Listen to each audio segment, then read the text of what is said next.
Hello, everybody. Welcome back to another author event here at the Poison Pen. My name's Patrick. I'm the science fiction and fantasy selector. And today we have one of my favorite fantasy novelists, Jenn Lyons, who has written a phenomenal series called The Ruin of Kings, or at least that's the series. She is here now for her fourth book in the series, The House of Always. Jenn, thank you so much for taking time out of your busy schedule to spend a little bit of an evening with us here at the bookstore. Well, it is certainly my pleasure. So fourth book series is actually A Chorus of Dragons. Chorus of Dragons, sorry. Ruin of Kings is the first one in the series. That's totally cool. And yeah, 5 books and we're on book 4, so it's starting to wrap up, which is just wild. It feels like just like last week I was actually physically out at the Poison Pen, and that was not true. it's been like it's been well over a year, since has it been 2 years? Not quite. Not quite, just because okay. we have not actually been releasing the books on a year schedule. So, but it definitely has been, I want to say we were out there I was out there in October of 2019. Yeah, that's right. You were with Kelcade doing a tour of all around the United States before everything just so rudely got shut down. Right. It turns out that was the last time that that we would be doing that sort of flying all around and seeing everything. Exactly. Hopefully not forever. We hope that, it's a mixture of digital and in-person events here at the bookstore, because we like seeing everybody in person. I know our audience really does as well. But in terms, I bet it's sort of a blessing in disguise for you, because at the schedule that you are releasing these 500 to 600 page tomes of fantasy, epic fantasy, great epic fantasy. Tombs is a good description too, though. You could Sorry. I don't know how you could do it. I don't know how you could do a book tour physically and write these books on the type of schedule that your publisher has you set onto. Well, I mean, normally it maybe wouldn't have been quite so big a deal. Certainly, I'm not going to lie that the pandemic definitely slowed down my writing process. So, right now, I actually just finished what I like to call the draft 0 of book 5, which is then I go back in and kind of revise it out immediately before I let my editor see it. But normally this would be done already. The schedule was that it would have been finished a couple of months ago. But last year was just really very difficult in terms of writing and making yourself sit down and write. So I have found as a reader, it was really hard to sit down, at least for the first few months, and really focus on reading and getting into books. I had a hard time focusing. It's way different when you're writing, obviously, but a similar part of your brain. And this pandemic has just taken out a lot of the writing process from a lot of writers. You're not alone. I've talked to many who've said this has been the hardest year for my writing, despite the fact that I had more time on my hands to actually sit down and actually write. Right. Theoretically, it should have been way easier for everybody, but no, just the opposite. And I actually, I'm not the only person I know of. I know a lot of people have said they've had a difficult time with reading as well. It definitely wasn't just the writing side of it. It was all of it. It was a very, very stressful year.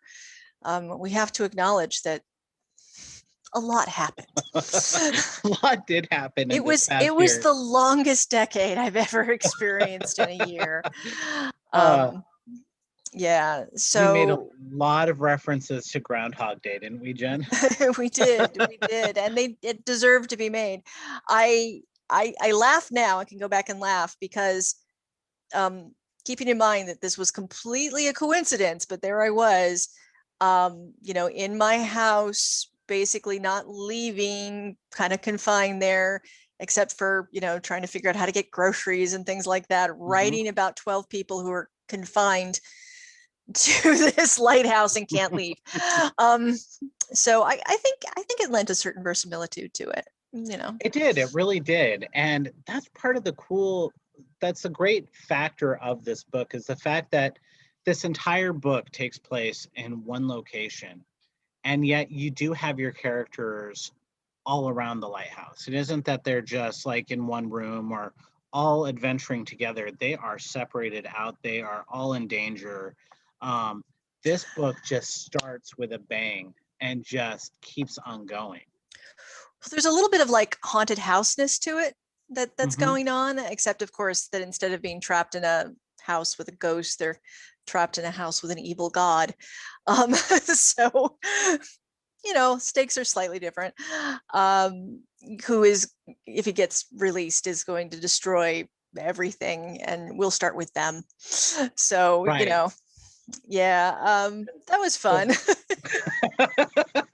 So what is it like confining your characters to one particular space when you're writing a novel like that? Because as much as that they are in one space, I mean, they do feel very separated in quite a bit of it. Right.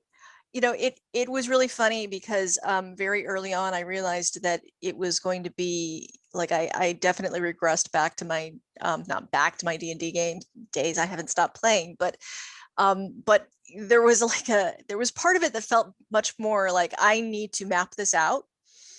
I need to have a working map so I can keep track of exactly where everyone is at any one time, because there was so much choreography that was really important to know who was where, who could respond when things went wrong, who could, if somebody screamed for help, who was conveniently accessible and who couldn't possibly get there in time.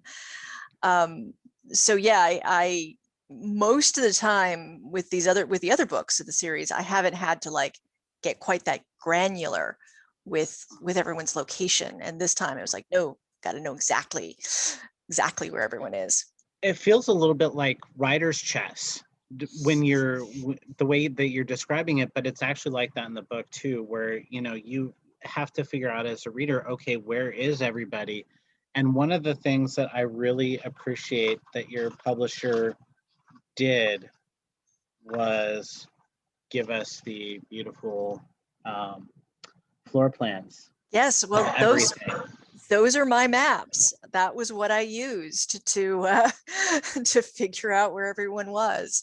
So these were your actual drawings, your rendering. Yeah. Those are my maps.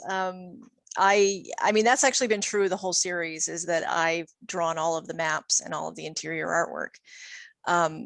So usually though, it's a much more sort of distant kind of, like, okay, this country's over here and this, this city's over here. And this time it was like, no, here's this room and this is how big this room is. And here's this, this hallway and things like that. I like the sort of locked room mystery aspect that you have to this as well.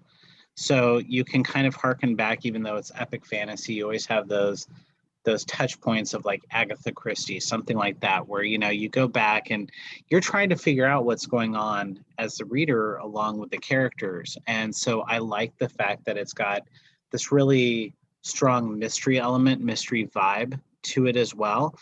But like I said, like with the action and the adventure like cranked up to the nth degree. I mean, Hercule Poirot would not have an adventure like this.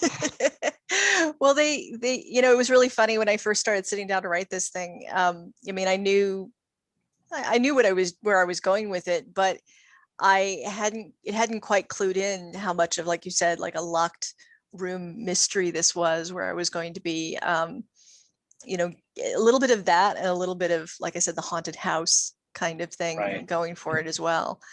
And that, I think, really fits in with the theme of this book, because this book is, not to put too much of a pun on it, very much about being in people's heads. Right. So there's a lot more psychological, really dwelling on thought processes and everyone's individual traumas and the psychological turmoil that they are in after everything I put them through with the previous 3 books.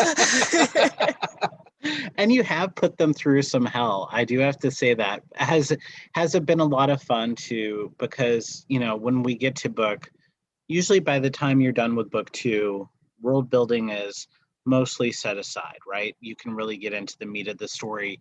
You can really ratchet up the action as you have in this. Has it been fun to really be able to do less of that world building and more of the characters and the action and the adventure that you probably needed to, especially in book 1, Right. a little bit in book 2? Well, so actually I laugh about this, right? So book 1 took place in one part of the empire. Book 2 took place in a completely different part of the empire that had a radically different culture and society. So multiple different, radically different cultures and societies. So I had to completely start over. Like it wasn't, I couldn't just say, well, it's the normal Kuros, everything else. I kind of tried. I was going to have Jorat not be quite so different, and it was the first time I've ever had a culture rebel where the entire society just went, nah, we're not going to be like that. So I had to do that world building twice, right? And then book 3, like you said, for the most part, all the world building was done, and I could just, steamroller through everything kind of falling apart, which was the fun bit of that. And then of course for book 4, I immediately decided to have a bunch of stuff happen that was often territory nobody been to before. So, there's a whole bunch of, people have asked over, through the books, like, are we going to see more of the other races in the world? We get to see, they're all, technically speaking, they're all humans, but, you get to see the Kuros groups, and then you get to see the Vane groups. Everyone's like, so what about the, what about the Vormir, and what about the Vordreth and some of these other ones? And I was like, well, as it happens, you're going to see a lot more of what the Vormir became. Some of the Vormir became different groups, but it's not important. So it's a lot of water stuff. It's a lot of water stuff, and more pirates than I expected when I originally sat down to write it. And of course, I think it's no surprise, considering there's one on the cover, Kraken. Exactly. Yeah, and I mean, who doesn't love Kraken? That's exactly it. And I love the nods that you bring into, kind of the traditional fantasy elements. Like, we've got our Kraken, we've got our mad gods, we've got these trope is the wrong word, but frequently used. But you really like to turn these subject matters on its head. It's not as simple as just a Kraken or as a mad god. One of the things I truly loved about the Ruin of Kings was you took us to essentially an ancient, almost Sumerian-like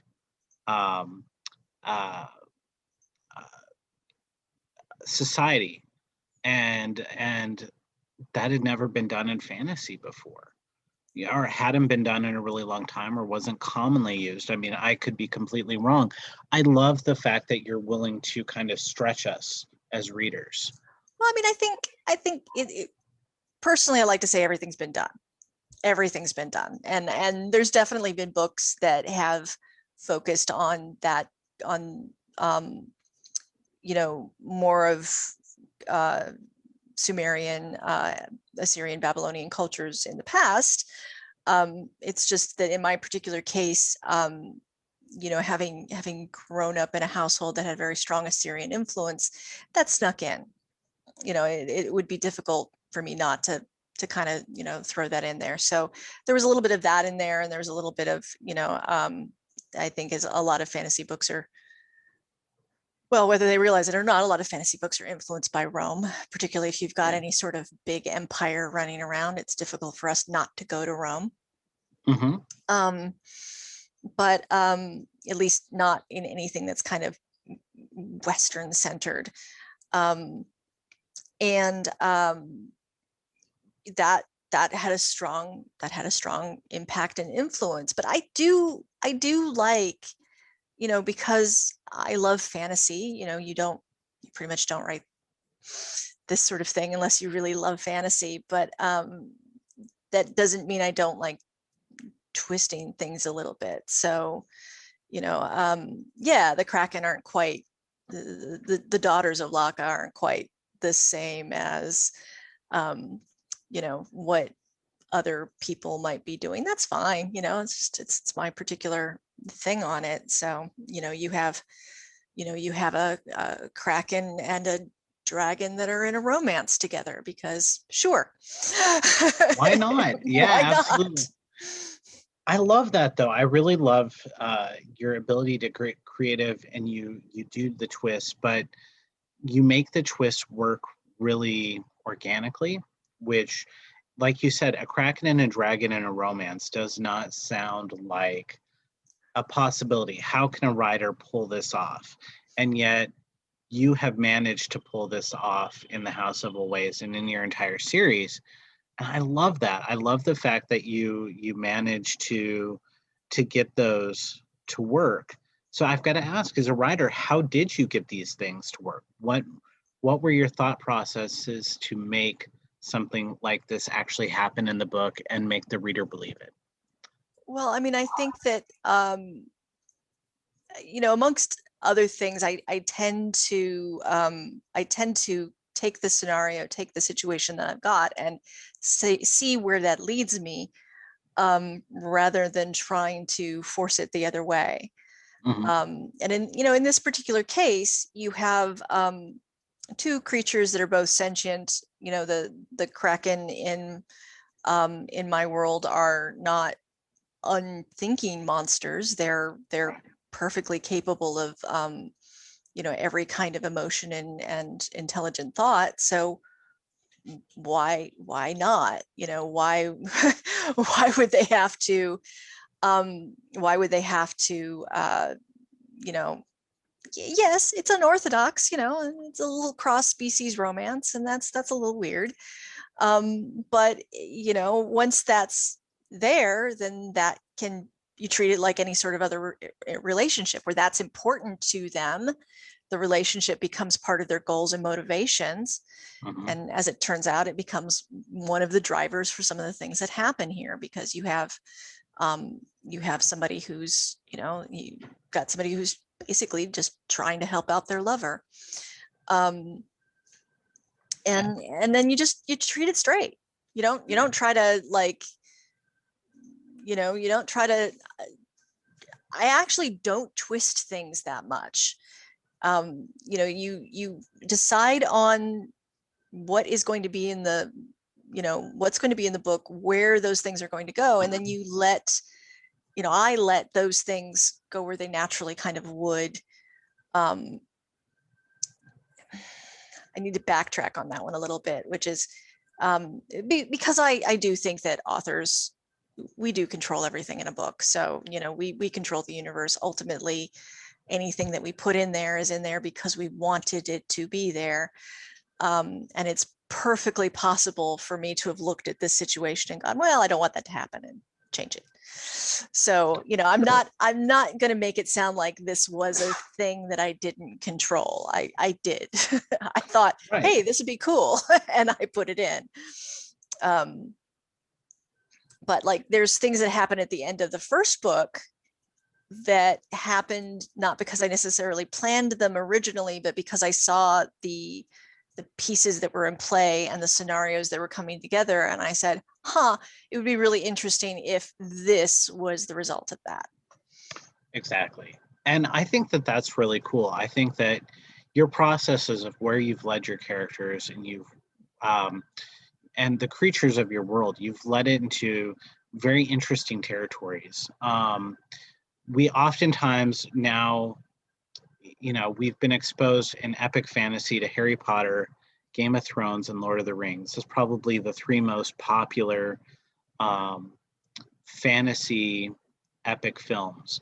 And so it's hard not to lean into one of those three kind of genres. And if I were to tell somebody who you'd be most like, I would say, well, you'd probably have more of a George R. R. Martin leaning, but you've got kind of the character sensibility of J.K. Rowling, and you've got the fun world building that we see in Tolkien. I really enjoy epic fantasy, and I'm always just amazed at the amount of world building and how much I enjoy diving deep into the world. And it's apparent that you really do too. Guilty. Where have your characters taken you? And are you sort of surprised at where they've gone now in book 4?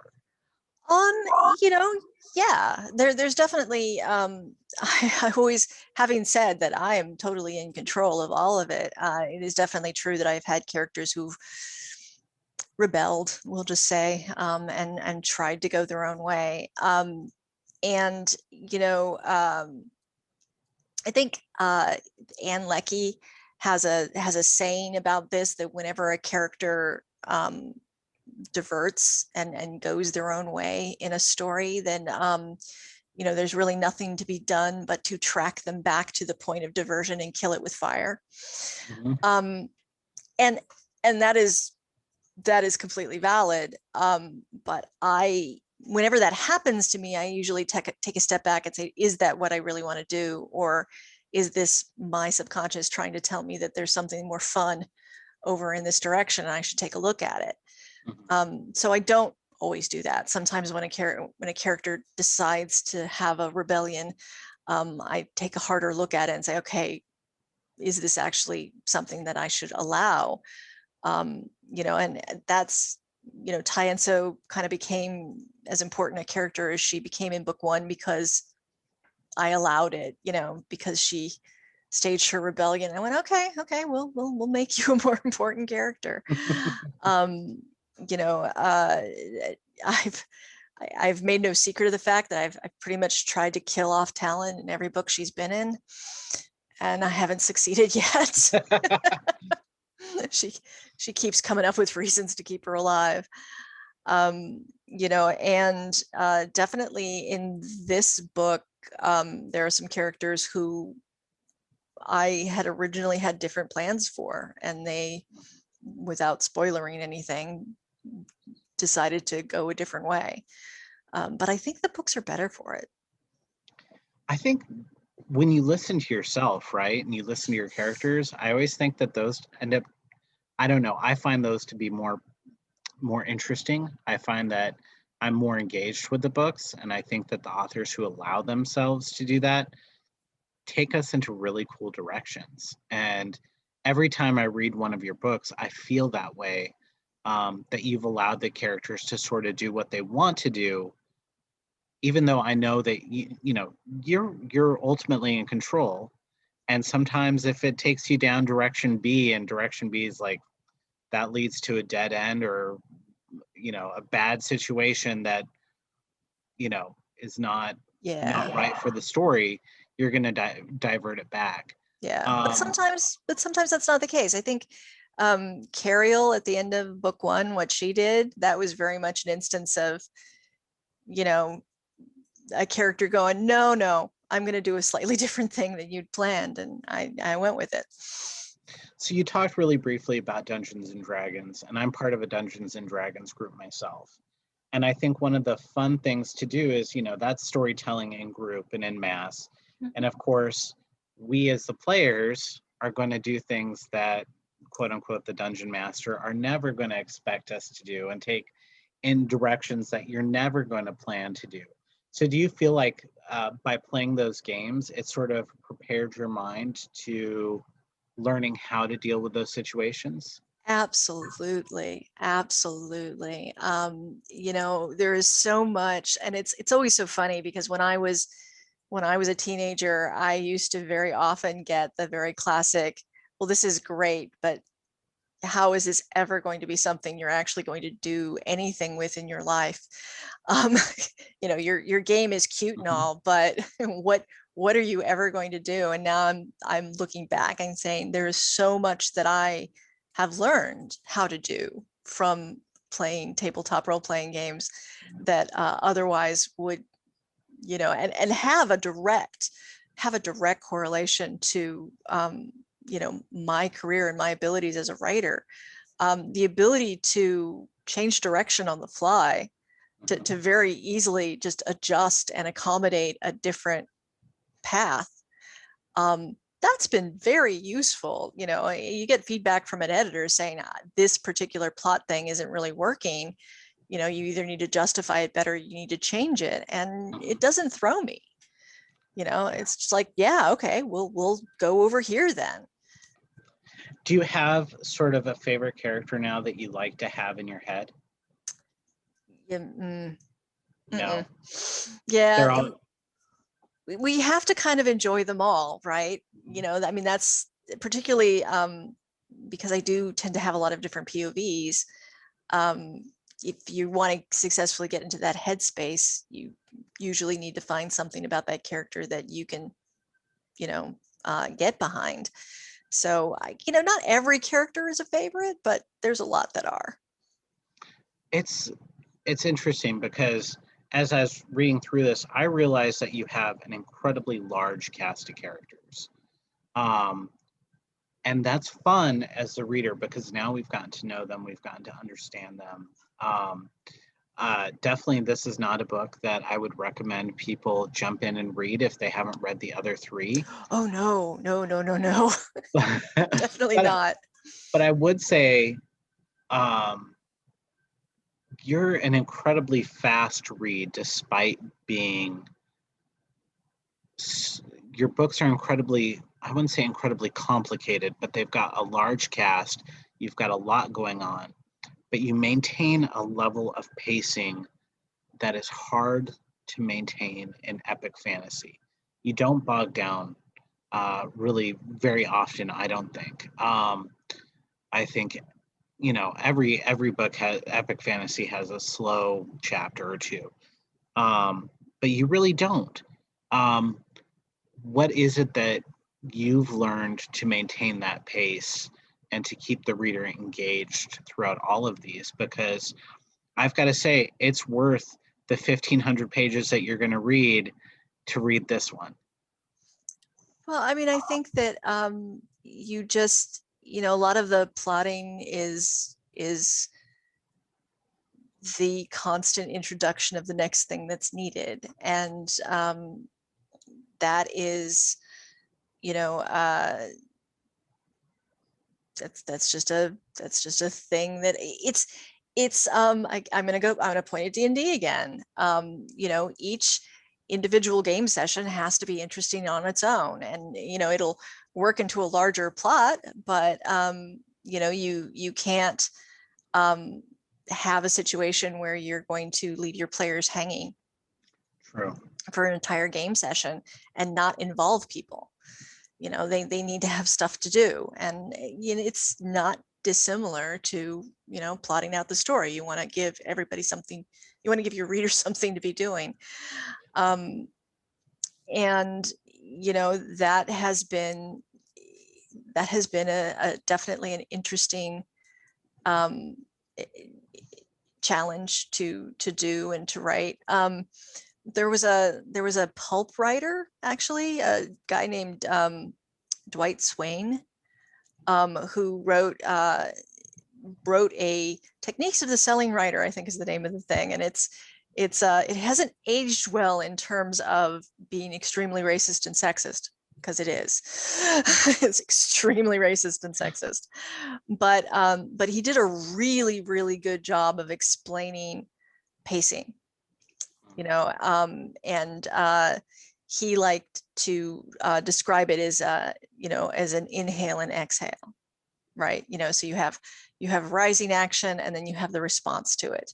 You have a problem that's presented, and then you have how the people solve it, and it's the constant insertion of the next problem, and that's kind of all it is. It sounds simple. But it's But it's hard to do successfully. It really is. And that's why I always say I'm a much better reader than I'm a writer.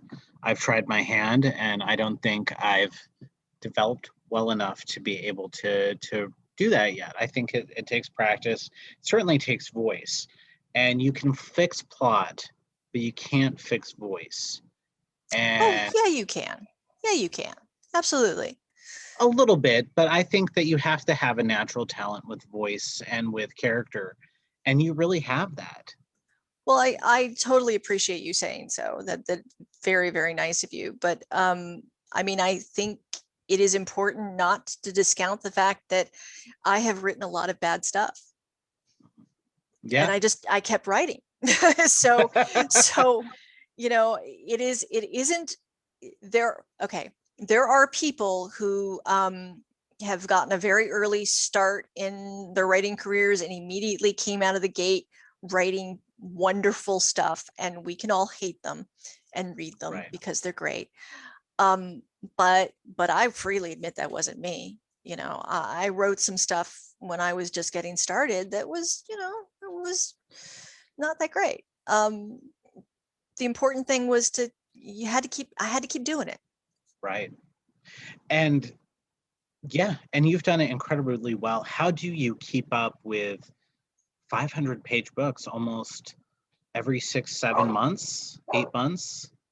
I don't, it's amazing. It really is. And you've kept the quality up. Well, I learned, one of the things that I learned fairly early on is that it's important for me to write fast. Mhm. And that's purely a defensive thing. Like I say, I need to write faster than my demons. If I don't write fast, then I give myself enough time to start second guessing myself and start, is this the right approach? Am I doing the right thing? Whereas if I write fast, I can get through it and then analyze what I've done and start breaking it down and fixing stuff. But the result of that is that I've had to learn to get it all down as quickly as possible, Mhm. which is translated into I'm a fast writer. Yeah, that's incredible. Now, some of our audience has some really interesting things that they want to ask you too, Jen. Chanel Black says that she says, "Did you enjoy writing the snarky footnotes?" Oh, I always enjoy writing the snarky footnotes. Yeah, absolutely. Um, yeah, the snarky footnotes came about because when I originally wrote the first book, Ruin of Kings, I wrote it all sequentially. Realized that was not really working for me, and kind of came up with, after the fact, this idea that that Kieran and Talon would be telling each other this story while Kieran was waiting to be sacrificed to a demon. And as soon as I realized that Derbyshire would be the person putting these notes together, I realized, well, it was impossible that he wouldn't make comments. That's not, it would be, you'd have to, like, I don't know, like tie him down to keep him from making comments. So, once kind of that started, it just had to keep going. And yeah, book five, I'm actually going to have 2 different people making comments in the footnotes. Oh my gosh. So I've got to ask without spoiling anything from book 5, but you're probably in the midst of writing it right now. What is that like, feeling that you're leading up to the end of something that's been so immersive in your life for almost 3 years now? Yeah, it is a weird feeling. I mean, I'm basically at this point, I'm revising, so I've typed I've written out the last scene. It's, at this point, I'm just going back through and making sure that, everything is sufficiently snarky and filling out a couple of missing bits that I've skipped. But yeah, it's a weird feeling that, knowing that that I'm basically done. Yeah. Not done with writing, I'm sure, because it sounds like it's too much in your veins to let that part go. No. There's definitely going to be more books after this. I've got another really great question here, and I apologize if I lose you. Chanel also asks, Janelle Tirith Kieran's relationship matures so much in the House of Always. Can you talk a little bit about how you made decisions about how to portray that relationship, and how important was queer representation to you when writing? Well, so there were a couple of things when I began the series that I knew I wanted to twist a little bit, and because they were pet peeves of mine, and one of them is this idea that you're going to have these two men who are going to have this extreme rivalry for a woman, and gonna just absolutely do all these things to try to one up each other. And I was always sitting back there going, yeah, but there's tension between those two. There's more tension between those two than there is between. So I realized very early on that I wanted to have this this polyamorous love triangle going on, where in fact all three characters were going to get romantically involved. And it is funny, maybe not funny, haha, but when I started this out, I was just myself coming to terms with my own bisexuality, and I was very late out of the closet on that. But I didn't really stop and think about it being important or not. It was just, like I said, it was a thing I wanted to see. I wanted to see these two, these two men getting involved with each other. And as the series has progressed, it has become more and more important to me.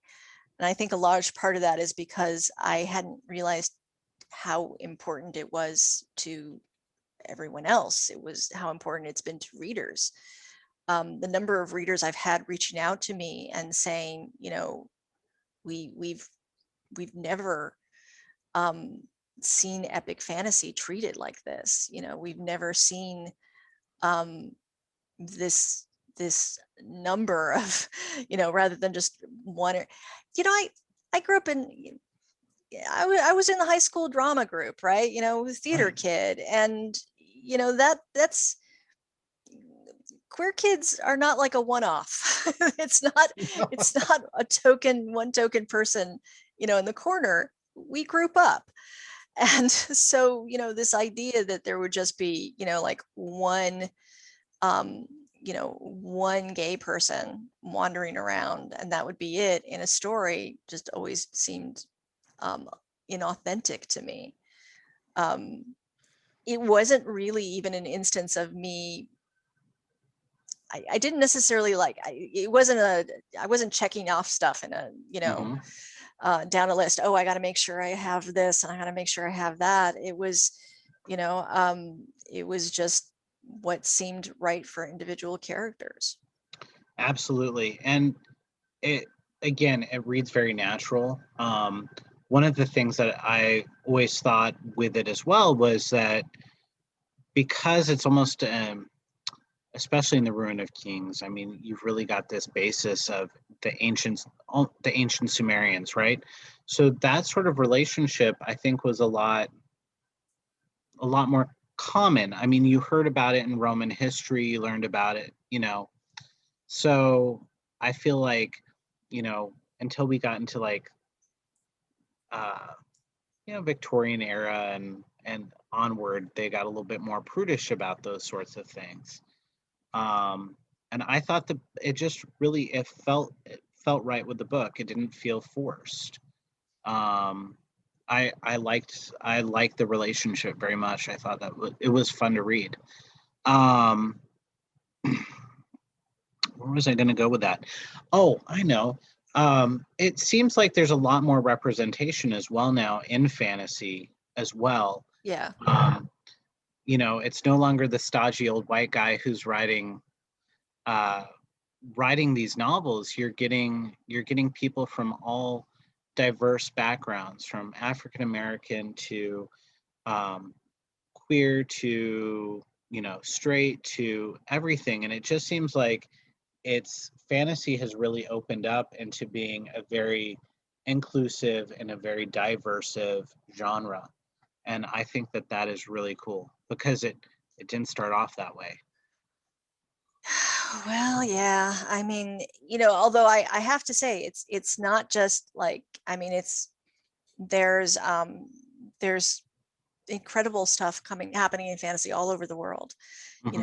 Happening in Africa, happening in Asia, happening, just all over the place, and not necessarily always easily, depending on the country of origin. But there's definitely some fantastic stuff out of there and coming out of different parts of the world, and fantastic stuff that isn't necessarily doesn't have its DNA steeped in European fantasy, which I think is really important. I think it sometimes is difficult or challenging for those of us who are more used to European fantasy to kind of get behind and absorb. But I think that is a problem that is solved by exposure. Right. The more you expose yourself to, the more you read these stories, which are fabulous, fabulous stories, the less than they seem weird or odd or anything like that. It's an easily solved problem. We just have to take those steps to make sure that these stories are being shared and told and brought in to the Western world. Absolutely. And it seems like especially in the last 10 years, it seems like fantasy has become more and more of a popular genre to read. And I think it was partly because of writers like J.K. Rowling and James Rick Riordan with The Lightning Thief, that really introduced children who are now adults to the fantasy genre.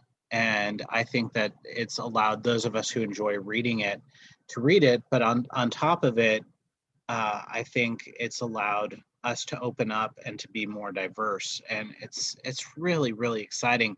And that's one of the reasons why I like your book so much, is because you take us to a place that is not necessarily discussed and not super common. I enjoy my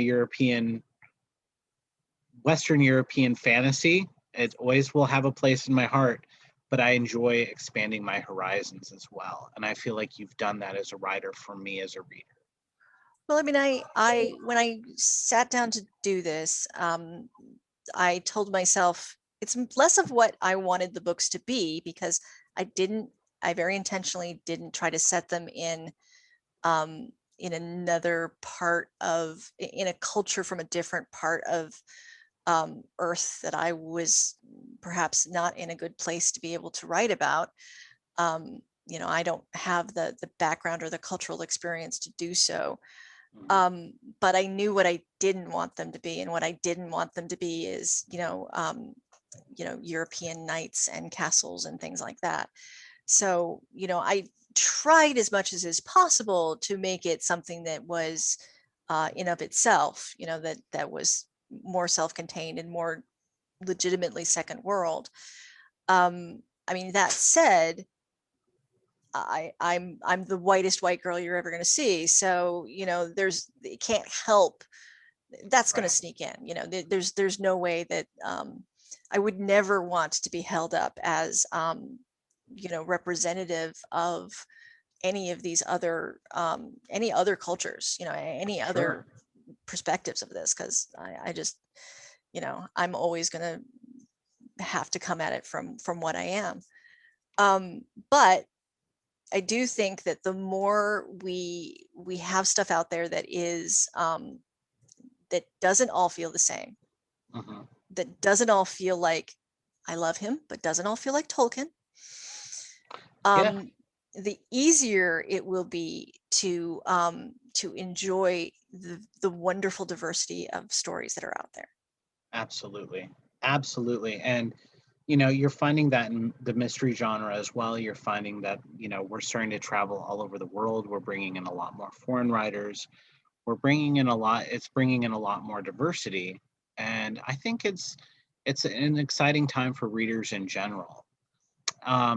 Chanel is a really great fan. And so she has one more question for you, Jen. And she wants to know that in book 5, are we going to see more of thearin and cariel? Yeah, we will see a little bit more of therin and cariel. You know, yeah. They're, I mean, I'm not gonna lie, they're not main characters and they're never gonna be main characters in this series. So, they're definitely gonna be around, but I think that the main arc involving them kind of completed in book 3. Yeah. So. And for the audience who's wondering why aren't we discussing more in depth of the House of Always, is because the entire book is a spoiler. I have to say, Jen, I mean, because you have so much going on that if we go too far into depth, we're going to spoil the novel for you. And we don't want to do that. One of the great things about having a relationship with authors like Jen is that we're able to send her books, and she signed books for us. And I've got to say, Jen, that you have one of the nicest signatures I think I have ever seen. I know that's probably backwards, but you have a beautiful signature. So if you want an autograph book, you can get them through us. And one of the nice things is that we're a Times reporting bookstore. So one of the fun things about independence and independent bookstores is that we often report to the New York Times. So if you want Jen to continue a series past this, it's always helpful to buy from independent bookstores, just to let you know. So because our sales go up to her. But wherever you buy a book, please buy this book, because I think you've really knocked it out of the park. Little side commercial there, Jen. Mr. Mike Lyons has a question for you. Yeah, he wants to know what's the per capita mango consumption in the capital of Florida. Yeah, it's not a coincidence that his last name is Lyons, by the way. And in fact, book 4 might be dedicated to him. And he's being a smartass. So, yeah, I'd have to look that up. I have a chart somewhere.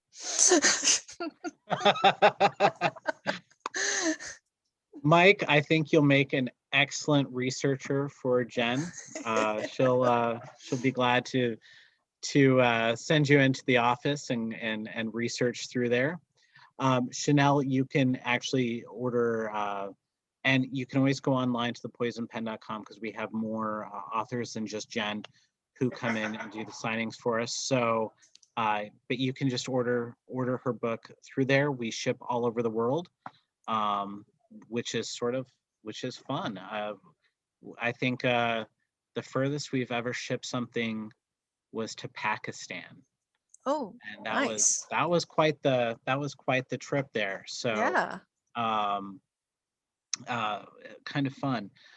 So Jen, what are you reading right now? What are you doing for to when you're not writing? What also are you working on?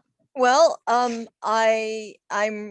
reading a Fernand Braudel nonfiction book, because medieval economics is the thing. And I just started reading P. Jelly Clark's A Master of Gin, which just came out. And I mean, it's going to be amazing, because pretty much everything he writes is. And I just finished The Helm of Midnight by Marina Lostetter, which was amazing. So Nice. Nice. There's so many great books out there, isn't there? You're really in a golden age right now. It is so cool. We really are. We just read for our uh, Sci Friday group, and we'll be discussing it. Stephen Graham Jones, The Only Good Indians. And I've got to say, that was one of the dark, it was a good book, but boy, it was dark. It was a good horror Well, with a novel. name like that, how could it be anything other than dark? Exactly. So, and that's another thing that we do here at the Pen is we have a Sci Friday group where we get a people are joining us on Zoom all around, and we get to discuss fantasy, horror, and science fiction. I So remember when I was in there that you had this really large group, so I can imagine. you and Kel had a great turnout for the program a couple years ago, and hopefully this isn't the last time we see you actually physically in person. I hope in a year or so that when book 5 comes out, we get the joy of having you in the store to celebrate um, book 5, because that is incredible. You have finished a fantasy series. Yep. The Discord of Gods, by the way, is the name of book 5. Cool. So yeah, we started like we weren't going to tell, weren't going to say anything and have a reveal, and then we realized that it's up on Audible and Amazon. People can look it up. So they beat you to the release of it. So yeah, when yeah. when will we see Discord of Gods, do you think? Or do you know yet?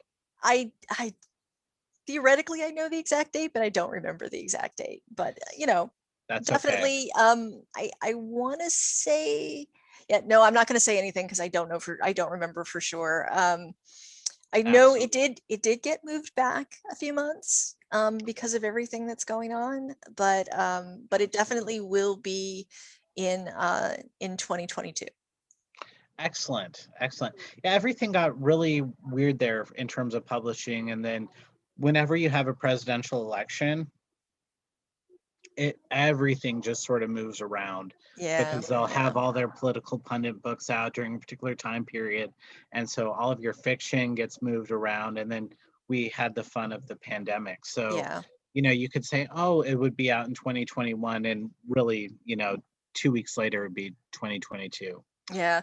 No, it didn't get moved back much, so we're still on schedule for that. Absolutely. And Tina, I made a mistake. We also have a Croak and Dagger book club that I run too. I'm insane. Um, and it'll be next Saturday, even though it'll be the 4th. So we usually do third and third, but May was a weird month where, half of it started on a Saturday. So it screwed up my schedule. Um, well, Jenn, thank you so much. This has been a real pleasure. I hope you'll talk with us again. Yeah, yeah, absolutely. I love you guys, and thank you very much for having me. Absolutely. And again, everybody, you can get Jenn's newest book, The House of Always, right here, beautifully signed by Jenn, here at the Poison Pen. We still have a few left. So if you're wanting to get yourself a signed copy, you can. And again, if you want to see book 1 of a new series come out, uh, continue buying her wherever great books are sold. Jenn, thank you so much. Have a wonderful evening, and thank you. Thank you. You too.